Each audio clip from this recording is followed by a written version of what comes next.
Yes, I greet you, my brothers, my sisters that are joining me this hour.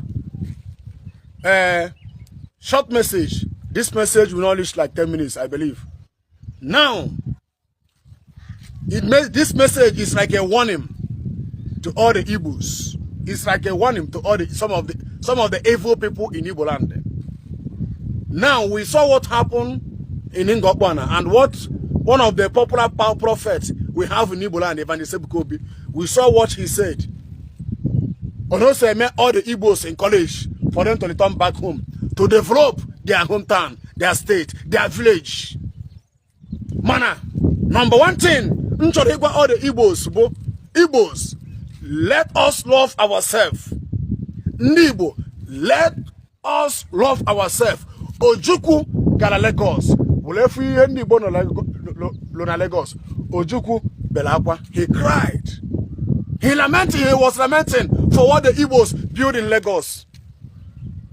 Now, Evangelist Bukobi is encouraging all the Igbos in Lagos, Abuja, Ghana, Cameroon, South Africa, America, Ghana, all of them to return back home to start developing their hometown. But I'm seeing some things in Igboland which is not good. Number one, some of Igbo, even at their village or even at their state, nature little factory or nature little loan, the tax, in fact, I don't know how to explain it. They will asking you for that money, they will collecting that money from you because you are not from their village, because you are not from their state. Igbo, love yourself. Let this nonsense stop in Igboland. Somebody came to your village to build factory. Or half Lagos, half London, half America, half Ghana. But in your village, because of a blown village, because of a blown state, une wage tax, une wage low, you people, I don't know how to explain all those things that is happening in Igboland. Because of that person is wrong for your village, because that person is wrong for your state. Nibo, let's stop this nonsense.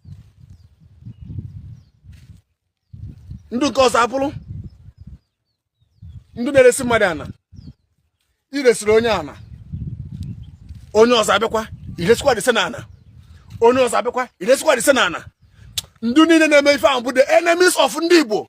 Onye ọbụla ifu na-eme that kind of thing in your village, in your state, that person is the enemies of ndị Igbo. That person actually the progress of Igbos, because by doing such thing it can scare the others to come back home. When somebody only Igbo na your village, by your state, Luono, and they come in college, come in welcome as your brother.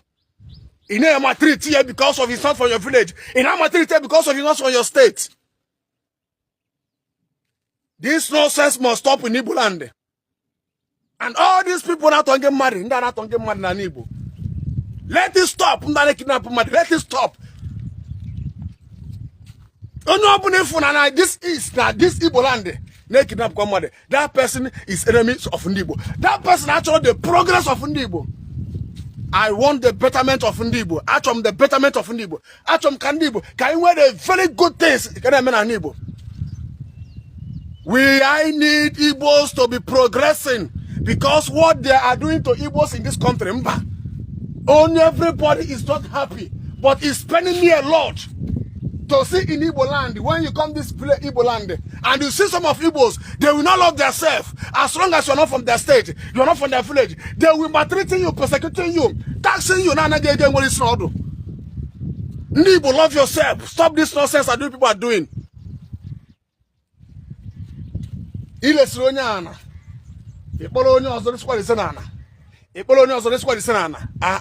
What is happening in Igboland? All this nonsense must stop in Igboland. Let it stop. Ojuku had preached. Igbo return back. Now they can have preached the same thing. And thank God Evangelist Bukobi, one of the popular prophet or pastor in Igboland now, both in Nigeria. On Okwana Bido, the movement. Bido Zubo. Bido practical. On a practical to encourage others to return back home. But don't be the enemies of Igbo. That only Igbo better than your village can have you go on, or can have you do, or can have you na law on your village. Or bully bia ne persecute na matreat onyaho. Now the canon on ime because of Onani Bogesidoma. Now the canon is inside. Not our for ladder airborne now. Not our for nearly the pence. Now come get the pence. Because of the betterment of Ndibo. And the go on working on an Igbo, not kidnap get no money. Not on get no money. Not scare our brothers or sisters to return back home. Going on an Igbo, on one better call loan or Benage. On one never call loan on your village, or not a little factory, or no one hot a little. He bruise the enemies of Ndibo, in attacks on Yang, in a persecute on Yang, in a matrit on Yang, because of one essence in your village, because of one essence in your state. All this nonsense must stop in Igboland. We want the betterment of Ndibo. Onya person of your village. Ilesonyana, Ilesonyana, Ilesonyana, Ilesonyana. That kind of thing in Igboland, that person is an enemy of the progress of Ndibo. I told you people before that this message will not reach like 10 minutes. I will land this message up. But if you're an Igbo man or woman, share this message. Ndibo fu no ngono nanya, ndabunda bakeneke, ndabunda nambala, ndabunda nugu. Let all this nonsense stop. Ndabundi imo. Ndabakeneke ngono haseme, ndebona setu ngono haseme. Go on wagi wolo ni seme nkego. Are you perfect? Let all this nonsense stop in Igboland. Let it stop. Love your neighbors, love yourself. Love your neighbors, love yourself. Igbo Igbo, on any stranger on Igbo in your village, welcome him with love. And as you're gonna not see any so because of us in your village, or in your state. Stop that nonsense in Igbo. Let us love ourselves. Can we unite? Can we power? Can have people only Igbo. Before Ndocha be colonize Igbo do Igbo one. Before have any Nya state. Ndabunda Nambala, Ndabunde Nugu, Ndabundo Nka, Nya state. Can you see any Gwabla na inaja? Negodunda Saba. Look at Asaba. Look at Asaba. Habasana Igbo. And they come here again. You're wasting your time.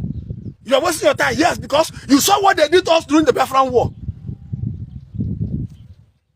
When the soldiers came to their village, their state, they were shouting, one Nigeria, to betray Igbos. And the Canadian Nigeria government slaughter all of them immediately.